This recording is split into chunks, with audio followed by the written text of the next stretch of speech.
परिस्थितियां कैसे भी हों, पर मनुष्य को अपना धीरज नहीं खोना चाहिए। अगर आपके अंदर श्रद्धा, विश्वास और लगन हो तो आपके सभी सपने साकार हो सकते हैं। ऐसा ही नहीं, यदि आपके अंदर अनुराग हो, लगन हो, तो ईश्वर भी आपकी मदद करने के लिए उतावला हो जाता है। आज जिस कहानी को लेकर हम आपके सामने आए हैं, जौनपुर ज़िले के केराकत तहसील अंतर्गत अमहित गांव में दुर्गा जी का एक विशाल मंदिर है, जो अपनी आस्था और भक्ति के कारण लोगों के विश्वास का केंद्र बना हुआ है। यहाँ बहुत सारे देवी देवता हैं। एक साथ एक मंदिर में, एक प्रांगण के अंदर आपको सनातन धर्म के उन सभी देवी देवताओं का दर्शन हो जाएगा, जिससे आपकी मनसा और आपकी आत्मा दोनों पुण्य को प्राप्त करती है। मैं बताना चाहता हूँ कि इस मंदिर का निर्माण 1994 में हुआ था। जब सुदूर ग्रामीण अंचल में यह मंदिर बन रहा था तो इसकी ख्याति दूर दूर तक फैलने लगी थी, क्योंकि इसके निर्माणकर्ता बहुत ही साधारण व्यक्तित्व के व्यक्ति थे, जो आज हमारे बीच में नहीं हैं।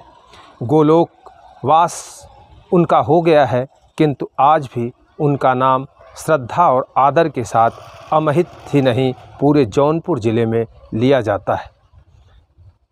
इस मंदिर का निर्माण कराने वाले श्यामलाल गुप्ता जी, जिनका जीवन तमाम सुख दुख, उतार चढ़ाव को झेलता रहा, लेकिन उन्होंने कभी धीरज, धैर्य नहीं त्यागा। कहा यहाँ तक जाता है कि जब आपके अंदर आस्था हो तो आपकी श्रद्धा साकार हो उठती है। ऐसा ही कुछ हुआ स्वर्गीय श्यामलाल गुप्ता जी के साथ। वो अपने गांव अमहित में एक भूजे का काम करते थे, जो गांव के बागीचों से पत्तियां बटोरकर लोगों दाना भूनने का काम किया करते थे। भूजे का काम करते करते वे गांव के लोगों के लिए अपने भाव के कारण, अपनी बातचीत के कारण और अपनी सरलता, मृदुभाषिता के कारण लोगों के प्रिय हो गए थे। कालांतर में भूजा का काम करने से भी जब उनकी कोई आस्था साकार नहीं हो पाई, तो उन्होंने साइकिल बनाने का, अर्थात पंचर जोड़ने का काम शुरू कर दिया।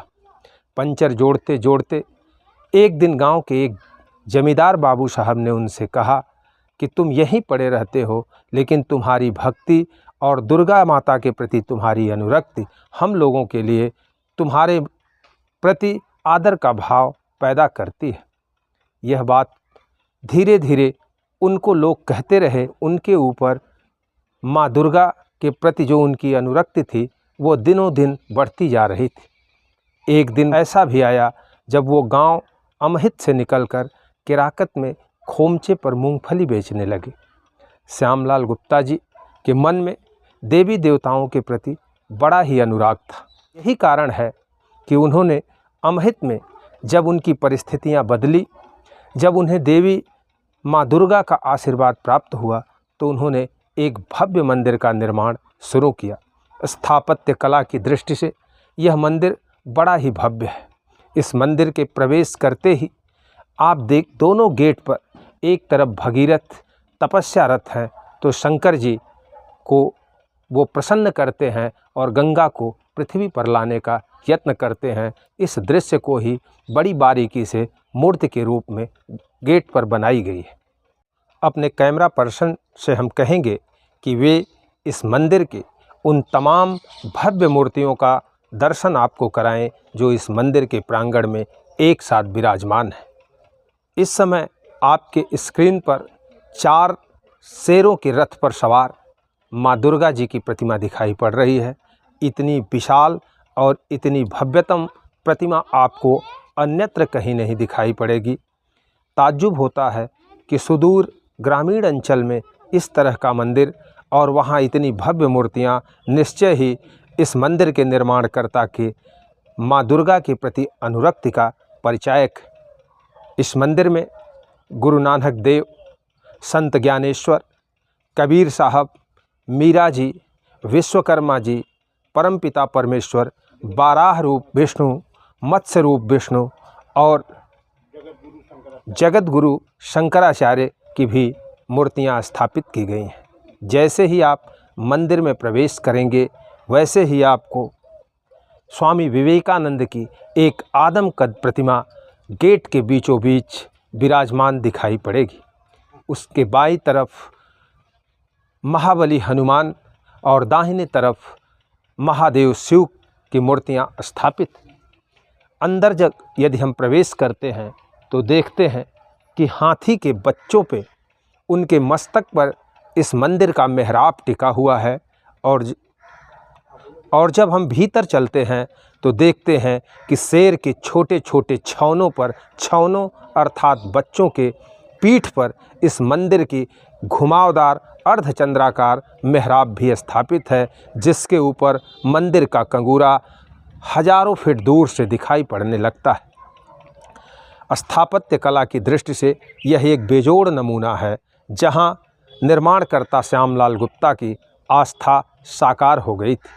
अब हम आपको बताना चाहते हैं कि इतना भव्य मंदिर बनाने के लिए जो प्रेरणा उस महापुरुष के मन में आई वो क्यों आई और ये इतना भव्य मंदिर कैसे बन के तैयार हो। स्वर्गीय श्यामलाल गुप्ता जी अमहित से निकल कर किराकत, और फिर किराकत में भी उनका मन नहीं रमा, वो मुंबई चले गए, जहाँ जाकर वे खोमचे पर दाना बेचने का काम करते थे। आपको बताना चाहूँगा कि वो दाना बेचते समय जो उनको कुछ कमाई हुई, उससे रहने के लिए उन्होंने एक छोटा सा कमरा मुंबई शहर के कालवा देवी में लिया था। जब उसका वो निर्माण करा रहे थे तो उसकी खुदाई के दरमियान उन्हें सोने की 7 ईंटें मिली। खुदाई ऐसा बताया जाता है कि जब वो अपने उस रूम की खुदाई करवा रहे थे उसके निर्माण के लिए, तो ज़मीन के अंदर से सोने की 7 ईंटें उन्हें मिली थी। उन ईंटों से उनका दिन ही बदल गया। लगा साक्षात कुबेर और माँ लक्ष्मी ने उनके ऊपर कृपा कर दी थी, और यहीं से श्यामलाल गुप्ता के दिन बदलने शुरू हो गए। और देखते ही देखते श्यामलाल गुप्ता एक सफल उद्यमी उद्योगपति श्यामलाल गुप्त हो गए। कुछ दिनों के बाद कालवा देवी के साथ साथ कल्याण में भी उनकी एक फैक्ट्री स्थापित हुई, जहाँ पे वे आइसक्रीम बनाने का काम शुरू किए, और सारे कपड़े के व्यवसाय में वो गए, जहाँ उन्हें दिन दूना रात चौगुना बरकत होने लगी। लेकिन गांव की यादें उन्हें बराबर आती रहती थी। जहाँ गांव के एक भीटे के पास खाली मैदान पर उनको लगा कि यहाँ हम दुर्गा जी का एक छोटा सा मंदिर बनाएंगे। कालांतर में वे मुंबई से अपने गांव आए थे। गांव वाले उनकी बदली हुई स्थिति को देखकर काफ़ी प्रसन्न थे और आश्चर्यचकित भी थे। श्यामलाल गुप्ता ने गांव वालों की सहमति से गांव के एक साइड में, जहां काफ़ी मैदान था, बंजर ज़मीनें थीं, उस पे प्रधान से मिलकर उसे मांगा और उस पर एक मंदिर का निर्माण शुरू किया। और देखते देखते इतना विशालकाय भव्य मंदिर तैयार हुआ, जिसमें एक साथ एक नहीं, 2 नहीं, बल्कि दर्जनों मूर्तियां उन्होंने स्थापित कराई और हिंदू पूजा पद्धति की उन सभी चीज़ों को दर्शाया, जिसे देखकर एकाएक इस क्षेत्र में लोगों के आस्था का केंद्र ये बनता चला गया। आज यहाँ अनागत की प्रतीक्षा में, जब श्यामलाल गुप्ता जी इस लोक में नहीं रहे और वो गोलोकवासी हो गए हैं, तो यह मंदिर आज भी अपनी विशालता की कहानी कहता रहता है। यहाँ सामने मंदिर के एक बड़ा तालाब भी उन्होंने खुदवाया, जो आज जीर्ण शीर्ण दशा में पहुँच गया है।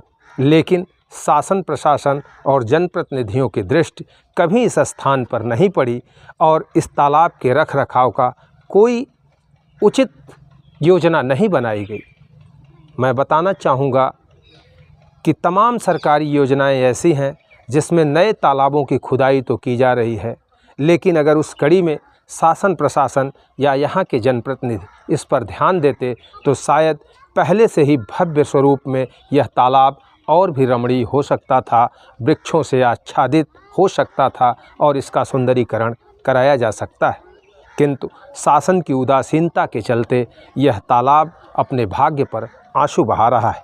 इस मंदिर के सिद्धियों का और प्रसिद्धियों का आलम यह है कि यहाँ जो कोई अपनी मान्यता निवेदित करने आता है, जो भी आस्था लेकर आता है, उसकी सारी आस्था यहाँ साकार होती है। लोग यहाँ अधिकाधिक संख्या में आते हैं, शादी विवाह होता है, अपनी मन्नतें मानने के लिए लोग यहाँ दुर्गा मंदिर में चुदरी बांध के जाते हैं, रक्षा बांध के जाते हैं, और जब उनकी मनोकामना पूर्ण हो जाती है तो उसको खोलने भी आते हैं और बड़े भाव से इस मंदिर का पूजा करते हैं। कहा जाता है कि इस मंदिर में जो कोई आता है उसकी मनोकामना निश्चित पूर्ण होती है। इसलिए मैं अपने दर्शकों के माध्यम से ये कहना चाहता हूँ कि आप लोग इस मंदिर की भव्यता और इस वीडियो को पसंद करते हो तो इसको इतना शेयर करिए कि यह बात शासन प्रशासन तक पहुँचे और जनप्रतिनिधि इस मंदिर के जीर्णोद्धार के लिए, इस तालाब के जीर्णोद्धार के लिए कोई न कोई योजना बनाएं। आगे हम इसी तरह के उपेक्षित कई दिव्य स्थानों पर आपको अपनी स्टोरी बताते रहेंगे। अगर हमारा यह वीडियो आपको पसंद आए तो इसे लाइक और सब्सक्राइब ज़रूर करिएगा। पंडित जी, क्या नाम है आपका? मेरा नाम योगेंद्र दीक्षित है। अच्छा, आप यहाँ के मुख्य पुजारी हैं? जी। तो ज़रा हमें बताएंगे कि ये जो पीछे है तालाब है इतना भव्य, जी, इसकी जो जीर्ण शीर्ण दशा हुई है, जी, इसके बारे में आप क्या कहेंगे? देखिए, इसके बारे में अभी कहना क्या है।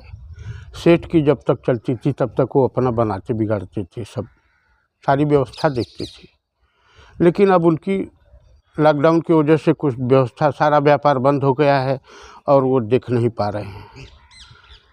तो अब तो हमको तो इनसे कम उम्मीद है। अब यदि गवर्नमेंट, मेरे मुख्यमंत्री श्री परम संत योगी जी बाबा महाराज जी से हम कह रहे हैं कि अयोध्या में मंदिर बन रहा है और काशी में मंदिर बन रहा है। एक जौनपुर ज़िले में केराकत तहसील में अमहित गांव में एक मंदिर है जिसका मैं पुजारी हूं, और यदि वह थोड़ी सी कृपा करें अपनी तो इसका भी जीर्णोद्धार हो सकता है।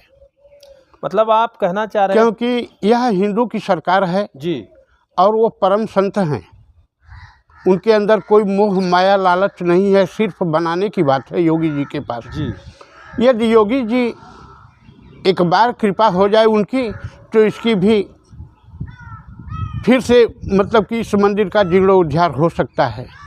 और विधायकों को क्या कहें, विधायक दिनेश चौधरी जी ने तो कह करके गया था कि 4 स्ट्रीट लाइट देंगे, लेकिन आज तक उनकी लाइट का पता नहीं चला। तो हम क्या सोचे कि विधायक कौन सी मदद करेंगे। पंडित जी, योगी जी तो इस समय चुनाव में हैं जी, और उत्तर प्रदेश के मुख्यमंत्री हैं। निश्चित रूप से उनकी धार्मिक प्रवृत्ति है, अयोध्या को भव्य बना दिया है, काशी कॉरिडोर बन के तैयार हो गया है, मथुरा की भी बारी है जी। सुदूर ग्रामीण अंचल में, गांव में इतना विशाल मंदिर बना हुआ है, उसके सामने इतना बड़ा तालाब है। क्या ग्राम प्रधान, बीडीओ या कोई सरकारी अधिकारी यहाँ कभी आया था इस तालाब के जीर्णोद्धार के लिए? नहीं, नहीं। तो आप क्या कहना चाहते हैं? हमारे चैनल के माध्यम से आप शासन प्रशासन से कुछ अपील करना चाहते हैं? अभी यही जो एक मंदिर की सेवक की जो सोच होती है कि मेरा भी मंदिर ठीक ठाक रहे, मैं भी वही उम्मीद कर रहा हूँ अपने मुख्यमंत्री श्री आदित्य योगीनाथ जी से कि एक बार निगाह घुमा दें इधर, तो इसका भी जीर्णोद्धार हो जाए। जी, तो ये थे हमारे साथ इस जौनपुर जनपद के केराकत तहसील अंतर्गत अमहित गांव में बने इस विशाल दुर्गा मंदिर के सबसे मुख्य पुजारी। आपको इस बात का मलाल है कि ग्रामीण क्षेत्र में इतना भव्य मंदिर, जहां दर्जनों देवी देवताओं की मूर्तियां स्थापित हैं। सामने इतना बड़ा तालाब है जिसकी सीढ़ियां टूट फूट गई हैं। तालाब ढंढ-मंढ हो रहा है और ये चाहते हैं कि शासन प्रशासन इस ओर ध्यान दे और यहाँ के जनप्रतिनिधि ध्यान दें। यहाँ स्ट्रीट लाइट हो, यहाँ बैठने की बेंच हो और तालाब का जीर्णोद्धार कराया जाए और इस मंदिर की भव्यता को और आगे बढ़ाया जाए ताकि जो भक्त या जो दर्शनार्थी यहाँ आते हैं उनकी मनोकामना पूर्ण हो। आसपास बसे हुए दुकानदारों से, जिनका रोजी रोजगार ये गांव के लोगों के द्वारा और इस मंदिर पर आने वाले श्रद्धालुओं के द्वारा चलता है, मैं उनसे बात करना चाह रहा हूं। मेरे सामने ये भैया की परचून की दुकान है। क्या नाम है भैया आपका? अरविंद गुप्ता। अरविंद गुप्ता जी, आप बताएंगे कि ये मंदिर कब बना था? मंदिर भी बना था 94 में। 94 में। 89 में इसका मतलब जो है नींव खुदाई थी। अच्छा। 89 में और 94 में कंप्लीट हुआ था नीचे का। उसके बाद 2002 या 3 में जो ऊपर वाला भी बन के तैयार हुआ। इसको बनवाने वाले हमारे बड़े पिताजी हैं, श्यामलाल गुप्ता जी। अच्छा, वो आपके पिताजी जी हैं? बड़े पिताजी थे हमारे जी। जो इसमें मतलब मर गए हैं। तो पहले क्या करते थे वो? पहले गांव में ही रहते थे। गांव में अपनी दुकान थी जो है। जी। और उसके बाद फिर मुंबई गए जो है, वहाँ पे अपना आइसक्रीम का उनका कारखाना था, कंपनी थी, तो वहीं से अपना जो है। तो उनके अंदर पहले से ही माता दुर्गा के प्रति, देवी देवताओं के प्रति श्रद्धा हाँ, वो भाव संत टाइप के आदमी थे जो संत की प्रकार से जो है। उनकी मूर्ति भी अंदर लगी हुई है संत की जो है। जी जी। हाँ, वो एक संत पुरुष थे, समझ लीजिए आप उनको। तो आप सरकार से क्या चाहते हैं? ये जो रख रखाव और सरकार से हम यही चाहते हैं कि भाई मंदिर का जो है पोखरा है, जो 2 बार उन्होंने बनवाया जो है अपने दम पे, जो है मंदिर भी उन्होंने अपने ही दम पे बनवाया है, तो यही पोखरे का जो है जीर्णोद्धार हो, सुंदरीकरण हो जाए, मंदिर का भाई रख रखाव हो। यहाँ पे पुजारी जी को भी पगार जो है बड़े भैया देते हैं, उनको जो है एक कर्मचारी है उसको भी देते हैं, वही जो है। तो यहाँ जो लोग आते हैं, जी जो अपना मन्नत मांगते हैं, जी वो पूर्ण होता है? जी, मन्नत लोग मांगते हैं वो पूरी होती है। काली माँ के यहाँ लोग चुनरी अपना गांठ मार के जाते हैं। जब उनका पूरा हो जाता है तो आके उसको खोलते हैं चुनरी को। जी। तो ऐसी मान्यता है कि यहाँ पे जो भी मन्नत लोग मानते हैं वो पूरी होती है। जैसा कि आप लोगों ने देखा कि ये उसी परिवार के हैं जिस परिवार के स्वर्गीय श्यामलाल गुप्ता ने इस मंदिर का निर्माण कराया था, जो बहुत ही गरीब थे, लेकिन ईश्वर की कृपा हुई, धन धान्य से परिपूर्ण हुए और गांव में आकर इतना विशाल मंदिर उन्होंने बनाया, जिसकी कथा हमने आपको बता दिया है। आगे हम और लोगों से बातचीत करेंगे। मंदिर के सामने ये माला, फूल और चुंदरी का कारोबार करने वाले हमारे साथ भैया खड़े हैं। मैं इनसे बातचीत करूंगा कि नवरात्रि में यहाँ कितनी भीड़ होती है। क्या नाम है भैया आपका? रवि माली। रवि जी, नवरात्रि में यहाँ भीड़ लगती है? बहुत काफ़ी भीड़ लगती है। कितनी लगती है? फिर भी उसका अंदाजन काफ़ी बहुत भीड़ लगती है यहाँ पर। अच्छा, यहाँ जो लोग आते हैं और जो मान्यता अपना जो मांगते हैं माता से, हाँ। वो पूरा होता है? अवश्य पूरा होता है। ये जो तालाब है, इसकी सब दीवारें मैं देख रहा हूँ गिर चुकी हैं। तो हाँ। कभी कोई जनप्रतिनिधि या ग्राम प्रधान या शासन प्रशासन के लोग इसकी सुध लेने नहीं आए? नहीं, लेने आते हुआ भी है कई बार और, लेकिन अभी तक मतलब फिर से होने वाला है। मतलब बार बार ये टूट जाता है, बनता है तो। आप इसी गांव के निवासी हैं? हाँ, इसी गांव के निवासी क्या हैं। चाहते हैं आप? इसकी मरम्मत हो जाए एक बार, फिर से दिखने में खूबसूरत हो जाए। मतलब सूबे में योगी बाबा की सरकार है, आप चाह रहे हैं कि अगर काशी विश्वनाथ कॉरिडोर बना है तो जी। सुदूर गांव में बने हुए इस मंदिर और इस तालाब का भी जीर्णोद्धार हो? जी।